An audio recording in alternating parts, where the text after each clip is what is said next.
Almost 2 years have passed since that terrible day. I never wanted to speak about it again, but I feel it is my responsibility to describe the events leading up to it. A certain Colonel Moriarty, a brother of Professor James Moriarty, is responsible for rumours and lies about the character of my dear friend Sherlock Holmes that I will not repeat here. I am the only one who knows what happened between Sherlock Holmes and Professor Moriarty, and it is time that the world knew the truth. I still visited 221B Baker Street from time to time when Holmes wanted a companion to help him with his investigations, but not as often as before. In the final year of my visits, Holmes spent more and more time alone. The mystery he was trying to solve occupied a lot of his time, but he wouldn't speak about it, not even to me. One day, in early spring, I received a letter from France.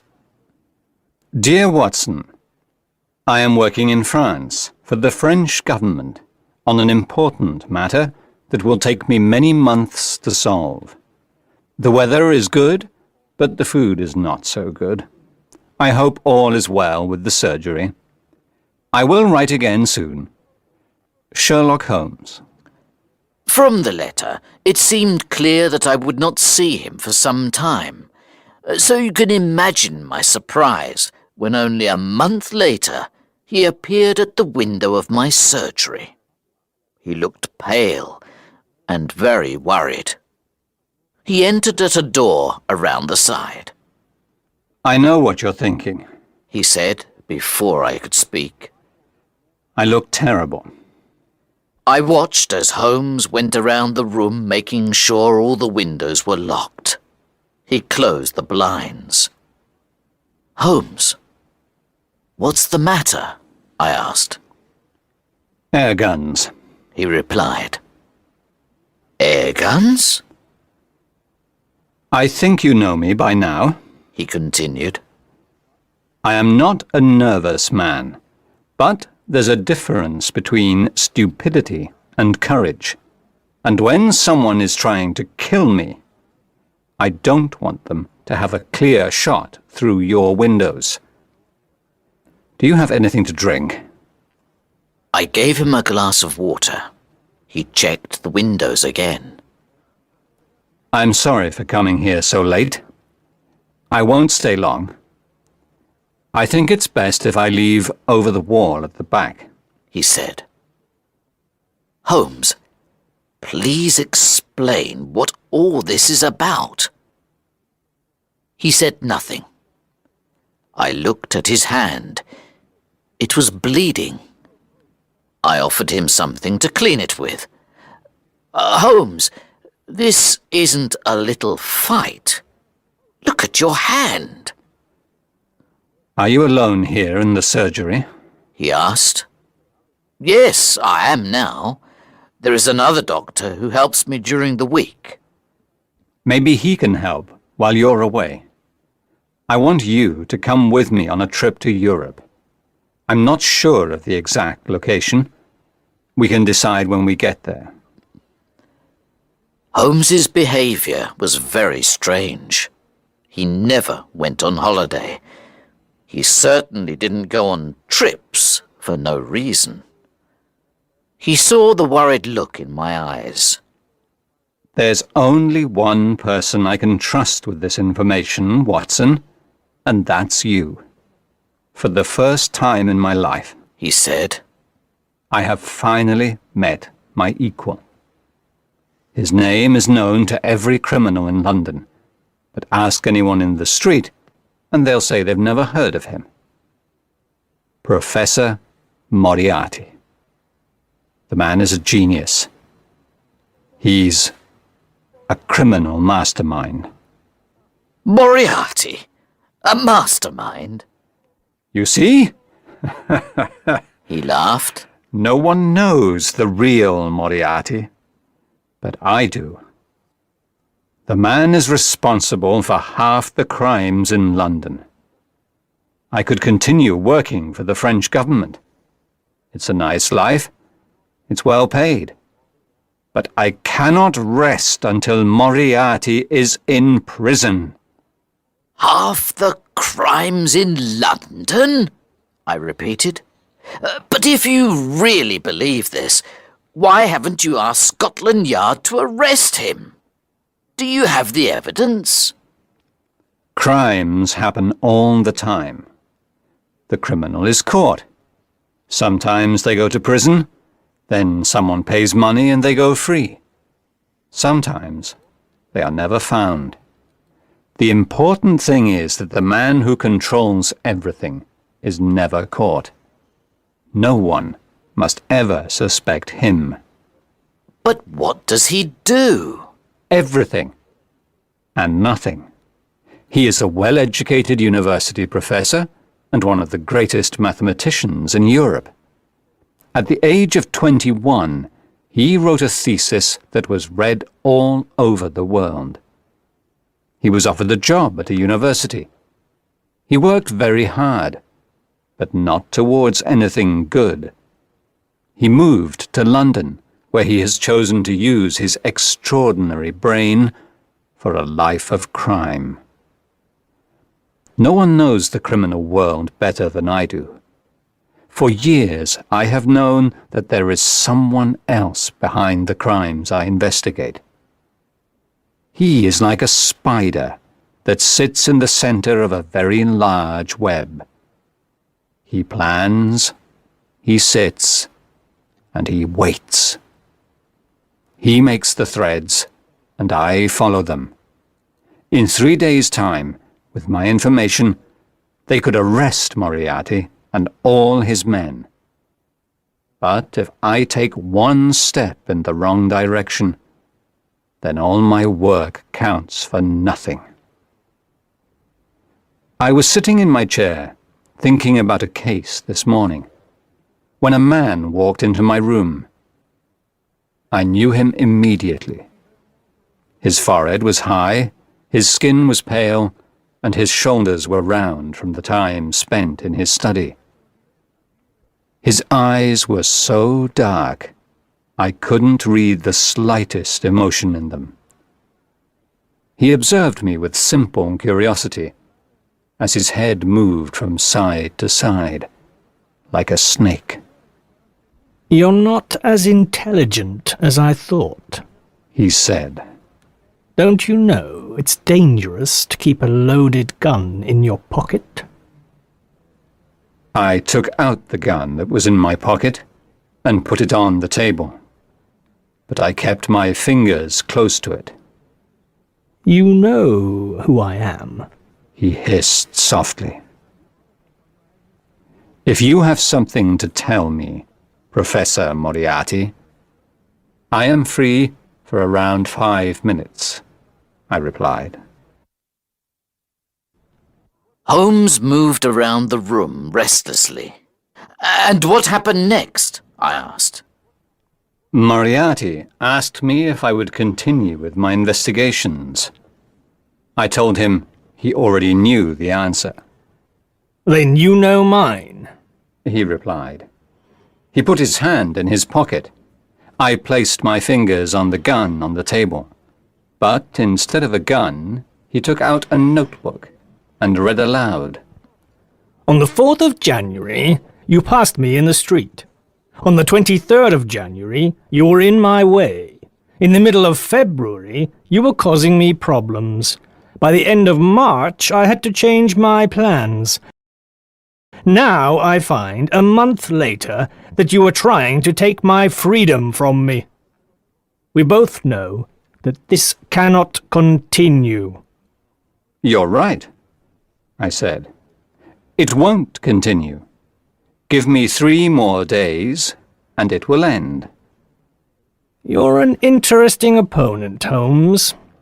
I don't know what I'd do without you. I'd be quite bored. You're smiling, but I'm telling you the truth. This little game you are playing is too dangerous," he continued. I'm not afraid of danger. It's part of my profession, I replied. This is not danger. He cried. This is madness. There is a whole organization behind me. Do you think you alone can stop it? There is only one end to this, Holmes. We both know what it is. I enjoy your company, I replied. But I have an important matter to investigate. I know every move you make. If you try to destroy me, I will do the same to you, he said. You are too kind if you think I am capable of destroying you, but I will happily accept my own destruction if I can free the world of you, Moriarty. Such a pity, he said as he went out of the door. But you leave me with no choice. Moriarty is a man of his word, and he doesn't waste time. On the way here, I almost lost my life 3 times. First, a carriage with 2 horses came towards me at full speed. Fortunately, I jumped from the road just in time. Then, as I was walking around the corner, a stone fell from the top of the town hall. It missed me by the smallest amount. Finally, on the road to your house, a man attacked me. I hit him hard, and he fell over. I was amazed at the way my friend spoke of these events. He was lucky to be alive, and yet he told his story so calmly. You can understand now, Watson, why I shouldn't leave by the front door, he continued. Holmes, you can't go home. You must stay here. Holmes would not listen. He left, as planned, over the back wall, but only after we had made arrangements for the next day. I'll see you tomorrow morning, he said. Take this note. Follow these instructions carefully. Do exactly what it says. Destroy it afterwards. Where will I meet you? I asked. I'll see you on the train. The 3rd carriage from the front is reserved. The next day, I followed Holmes's instructions. I did not take the first cab that arrived outside my door, or the second. I took the 3rd. I gave the cab driver an address to take my luggage to. I got out early, 10 minutes away from the station. I ran around the corner where a horse and carriage was waiting. He didn't ask for my destination. He took me directly to the station. When I arrived, I was just in time for the express train that connects with the ferry to France. I ran as fast as I could, and I saw a porter taking my luggage to a carriage. There was a reserved sign on the window, and I got in. There was a man in the carriage, but it wasn't Holmes. It was a priest. I was confused. Holmes said the carriage was only reserved for us. I sat down, and the train left the station. Where was Holmes? After last night's events, I was very worried for my friend's safety. Then the priest spoke. It's good manners to say, "Good morning, Watson." Within moments, I realized that Holmes, disguised as a priest, was sitting before me in the carriage. We must be careful. There's Moriarty now, he added. I looked out of the window and saw a man running towards the train, shouting angrily at the guard. I could see his large forehead and small dark eyes in the distance. Holmes smiled, sat down, and took out a newspaper. Holmes, this can't continue. Tell the police they have to arrest Moriarty. They can hold him until you have all the evidence they need. No, replied Holmes. there are too many fish in this net, and I intend to catch them all. Now, we must plan what to do next. Moriarty will soon catch the train. How? I asked. This is the express train. There aren't any faster trains. Think, Watson. Sighed Holmes. Moriarty is as intelligent as I am. Imagine I'm Moriarty. What would I do? You could hire a private train. Precisely. 55 minutes later, the train stopped at a station. Quick, Said Holmes. we're getting off here. What about our bags? I asked. They'll arrive in Paris, where one of Moriarty's men will wait for us to come and collect them. We won't be there, of course, because we're getting a ferry to Belgium. We'll buy new bags and new clothes on the way. We jumped off the train. Holmes pulled me to the ground and we hid behind some bags on the platform. I watched as the train left and our own luggage disappeared. At that same moment, another train passed by on another platform, going at full speed. A man looked out of the window. We saw the face of Professor Moriarty. We guessed his plan, Said Holmes. We're lucky. He didn't guess mine.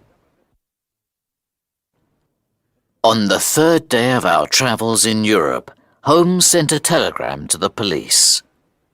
Later that evening, he received a reply. I knew it! He cried. Have they caught Moriarty? I asked. He shook his head. He has escaped. You should return to England, Watson. Moriarty will try to find me.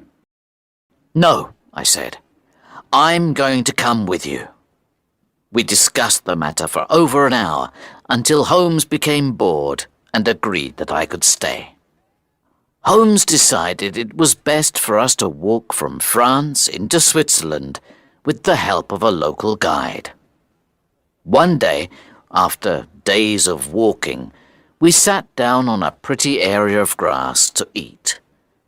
I looked up and saw a huge rock falling from the top of the mountain towards us. I jumped out of the way and pushed Holmes to one side. I was surprised the guide didn't try to help.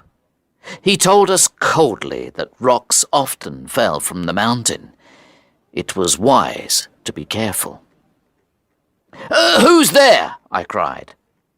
I ran up the hill, but there was no sign of anyone. Holmes decided to change our plans. We took a different route into Switzerland, and we left our guide. Finally, we crossed over the Alps. We arrived at a small village where we rested at the guest house. The owner spoke good English. He knew London well from his time there in one of the city's finest hotels. He told us about the sights in the area. You really must go and see the Reichenbach Falls, He said. They are a beautiful sight at this time of year. You should stay another night. We said we had no plans to stay longer, and that we would continue to the next village of Rosenlaui. But Holmes agreed that we should see the falls first, as we weren't far away. After more than an hour along a steep, narrow path, we heard the falls. The water from the melted snow from the mountains fell into the depths below with a sound like thunder. The path ended at the waterfall. The only way back was along the same path we came. Smoke seemed to rise from the black rock at the bottom, like a cauldron. I shouted to Holmes, who was at the end of the path.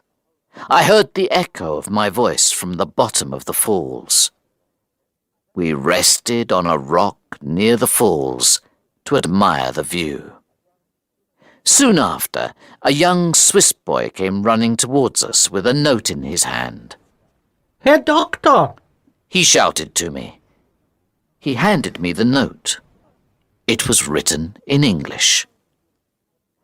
A young English woman is very ill. We think she is dying, but she doesn't speak any German. We need an English doctor to come quickly before it's too late. Holmes agreed he would continue to Rosenlaui with the Swiss boy as a guide. I would find another guide and see him later. I went back down the hill as quickly as I could to see the poor woman. Where's the patient? I asked. I hope she's not worse. What do you mean?